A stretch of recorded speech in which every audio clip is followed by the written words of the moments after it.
ठाकरेंच्या शिवसेनेला रामराम करत भाजपत प्रवेश करणारे सुधाकर बडगुजर यांचा इतिहास वादग्रस्त राहिलाय।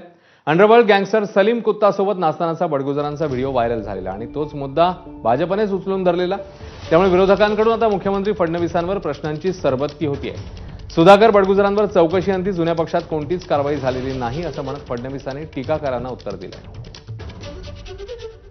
ही गोष्ट खरीच आहे की त्यांच्यावर टीका करण्यात आली होती। एक व्हिडिओ देखील आमच्या नितेश राणेंनी रिलीज केला होता, पण त्यानंतर आपल्याला याची कल्पना आहे की जो गुन्हा दाखल झाला त्या गुन्ह्याचं पूर्ण त्या ठिकाणी चौकशी झाल्यानंतर चौकशी अंती त्यांच्यावर कुठलीही कारवाई त्यात झालेली नाही आणि ते त्या पक्षात असताना या पक्षात आल्यावर नाही।